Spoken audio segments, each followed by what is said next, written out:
mon sac à dos, mon foulard, mon sac de couchage. Ah, ma casquette du Canadien, c'est important. Non, je pense que j'ai tout. Je vais juste... Attends, je vais faire une petite récapitulation. Ça, je l'ai. Ça, je l'ai. Ça, j'ai fait ça. Mes secondaires 3. Oh non, j'ai oublié mes secondaires 3. Fallait que je me prépare quelque chose, mais là, trop tard. Pense vite, pense. Ah, je l'ai. Mais là, ça me prendrait mon ordinateur. Ah, mais c'est vrai, je suis à la caméra, donc la magie du cinéma fait en sorte que mon ordinateur, tout à coup, est ici. Donc, regardons la petite présentation que je vous ai préparée.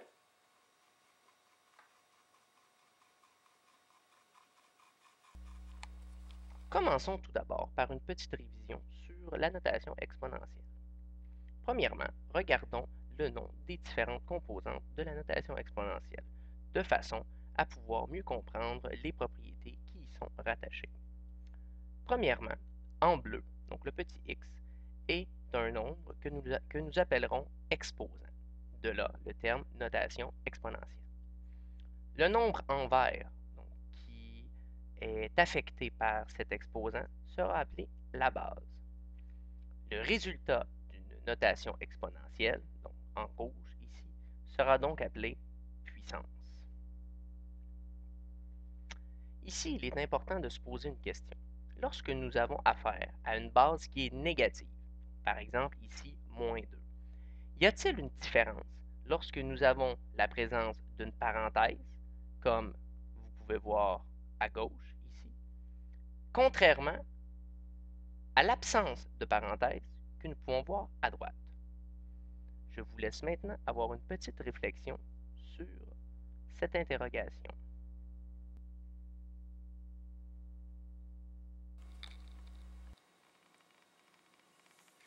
Ouais, mais là, vous faire réfléchir tout seul, difficile. Peut-être j'essaie de vous aider. Je vais essayer de vous donner quelques exemples. Mais ça me prendrait ici. Non. Ça me prendrait un milieu propice à l'enseignement. Ouais, j'en connais un. Vous en connaissez un. Vous êtes d'ailleurs dedans. Mais c'est loin un petit peu de chez moi. Mais j'oublie toujours. La magie du cinéma va nous permettre de faire bien des choses.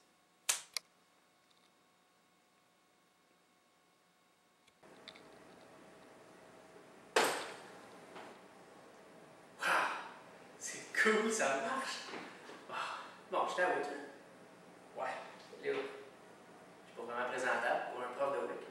Ah, c'est vrai, la magie du cinéma, un instant. Bon, là, je pense que je suis un peu mieux. Oh, excusez. Ok, là, je pense que je suis. Oui.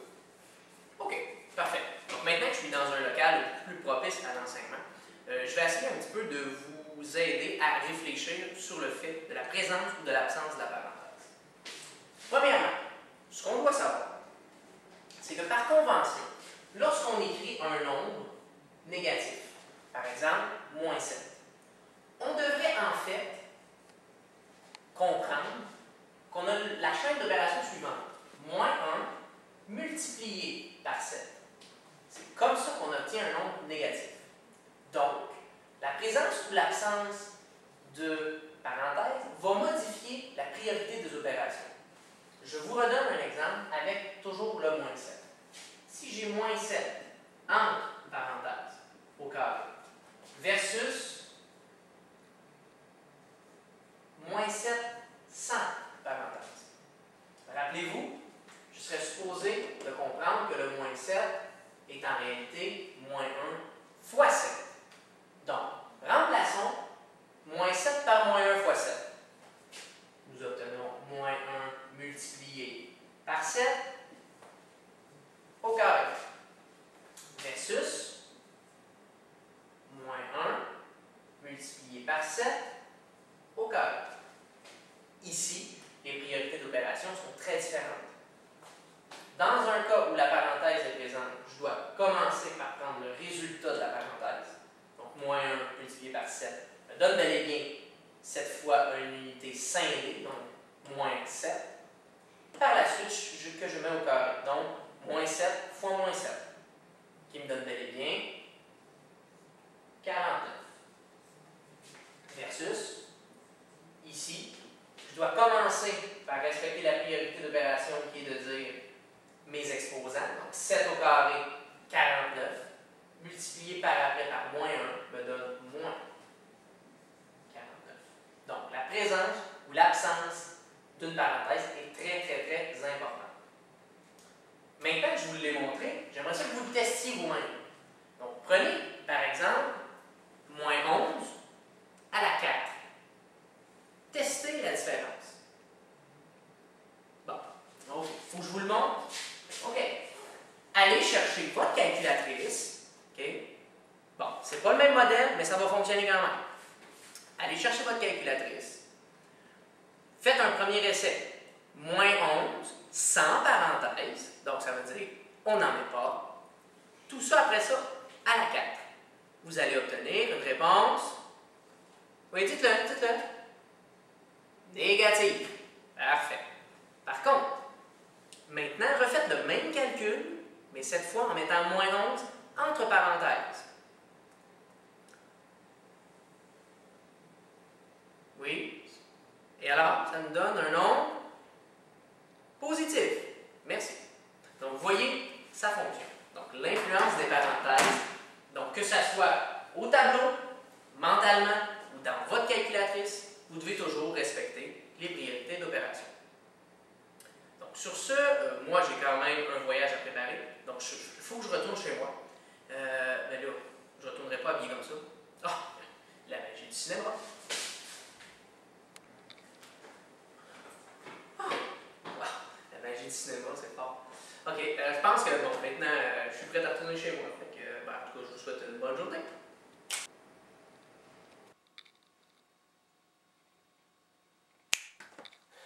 Bah, c'est des grands voyages, mais bon. Donc, maintenant qu'on a réussi à clarifier cette partie-là, on pourrait retourner aux vidéos. Donc, je vais essayer de le repartir et je vous laisse en bonne compagnie.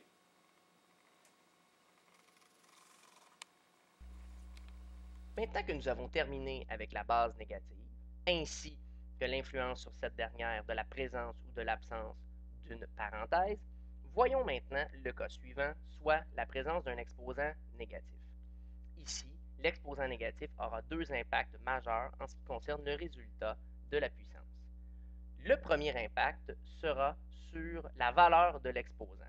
En effet, ici, nous ne conserverons pas la valeur moins 4, nous conserverons la valeur absolue de l'exposant. Je vous rappelle que valeur absolue signifie valeur positive.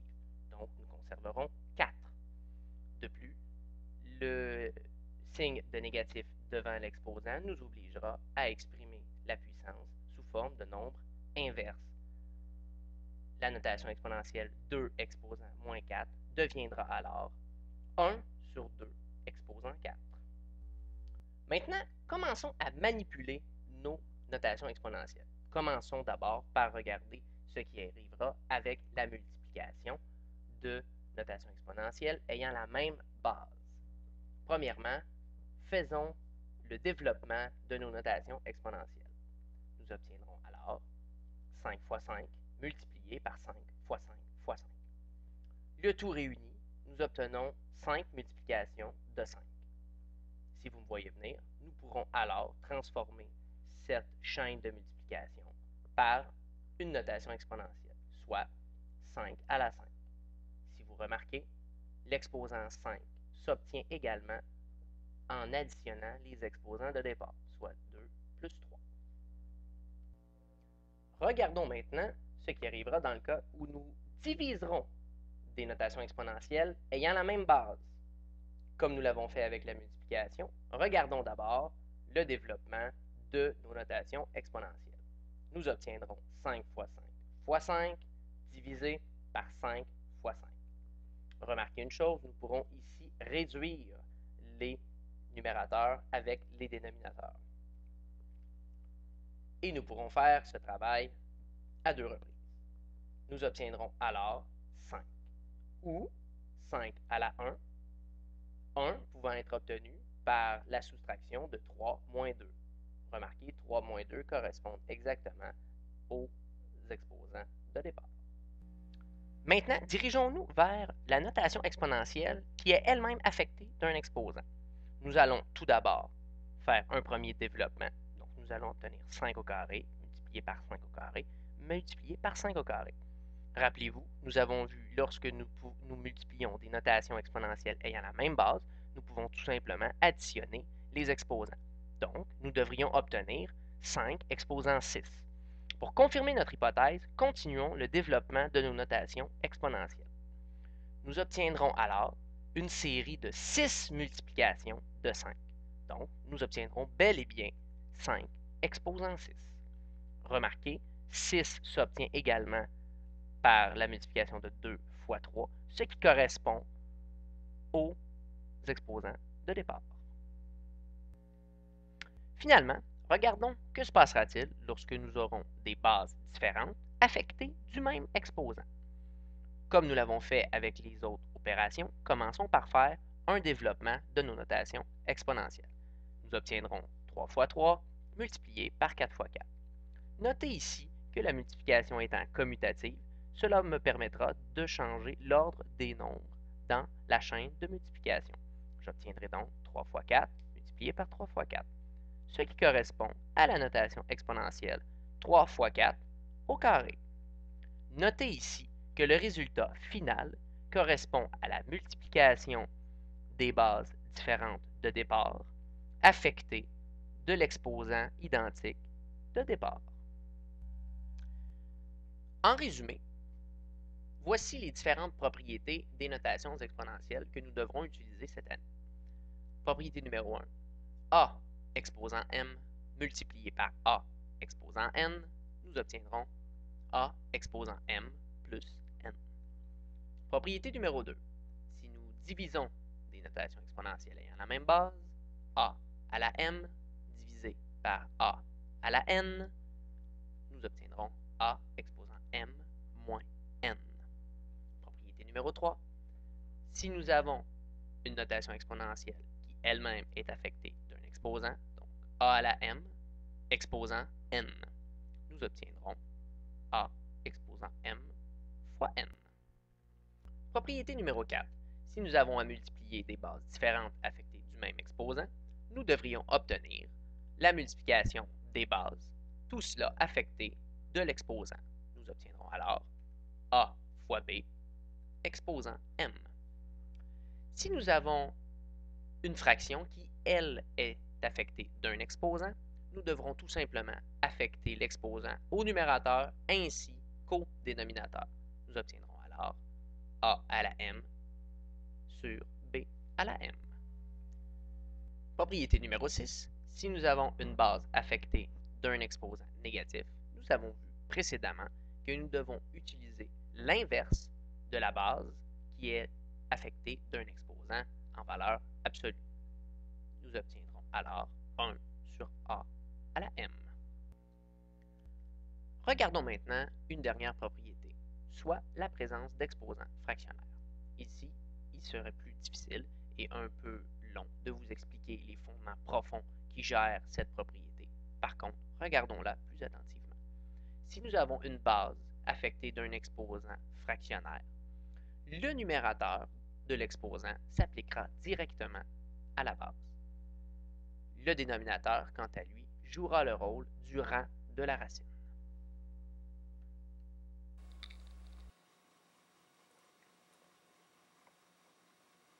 Bon, ben, je suis assez fier.